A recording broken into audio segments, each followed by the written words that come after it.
Commission থেকে শুনতে পাই যেগুলো আমাদের প্রধান উপদেষ্টার থেকে আমরা এখনো শুনি নাই। রোড ম্যাপের কথা আমরা শুনি নাই, কিন্তু নির্বাচন কমিশন থেকে এসেছে। এই জন্য আমরা বলবো কোনো জায়গায় কথা বলার জন্য নির্বাচন কমিশন নিজেদের জায়গা থেকে সতর্ক থাকবেন এবং প্রধান উপদেষ্টা যে কথা বলেছেন যে একটি ডিসেম্বর থেকে জুনের মধ্যে যে নির্বাচন, সেই বিষয়ে তারা কাজ শুরু করার জন্য করতে পারে, কিন্তু রোড ম্যাপ বা সরকার থেকে কোনো দিক নির্দেশনা আসার আগেই যখন তারা নিজেদের থেকে কোনো কথা বলে থাকেন, সেটা নিয়ে আমরা একটু সন্দেহ পোষণ করি। এবং আমরা বরাবরই বলেছিলাম যে 2022-এর যে নিয়ম নীতি রয়েছে, এটা তো সেখানে বিএনপিও বিরোধিতা করেছিল এবং সবগুলো দলে বিরোধিতা করেছিল। এটা ফ্যাসিস্ট সরকার সেই নিয়মগুলো বানিয়েছিল। সেই নিয়মের অধীনে যাতে এই ইলেকশনটা না হয়ে একটা সংস্কার প্রক্রিয়ার মধ্য দিয়ে একটা নতুন বাংলাদেশে নির্বাচন হয়, সে বিষয়ে আমরা তাদেরকে কথা বলেছি।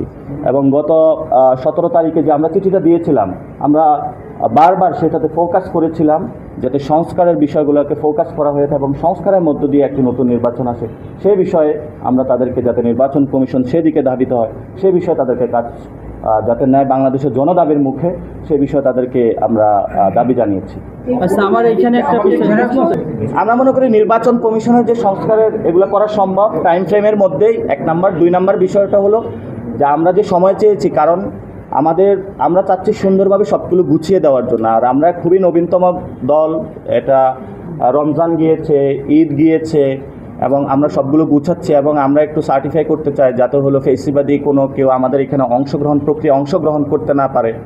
অনেকেই চিন্তা করছে যে নতুন দল, তাদের মধ্যে যদি আমাদের পিঠটা বাঁচাতে পারি, তা আমরা সেই সুযোগ সন্ধানী যারা রয়েছে যাতে তারা অংশগ্রহণ করতে না পারে আমাদের দল গঠন প্রক্রিয়ায়। এবং যে অফিসগুলো নিয়ে নেওয়ার বিষয় রয়েছে, যেহেতু জনগণের ক্রাউড ফান্ডিংয়ের মধ্যে আমাদের দলটা চলে থাকে, জনগণের কাছে একটু যাওয়া, সকলের সাথে অংশগ্রহণ, এটার মধ্য দিয়ে আমরা একটি সুন্দর প্রক্রিয়া, যেটার জন্য আমাদের একটি সময় প্রয়োজন। খুবই নবীনতম দল, এই জন্য আমরা এসেছি এবং ওনাদের সাথে কথা বলছি। ঠিক আছে, তাহলে তো ওই ধরনের রাস্তা আমরা পোষণ করতে পারবো না।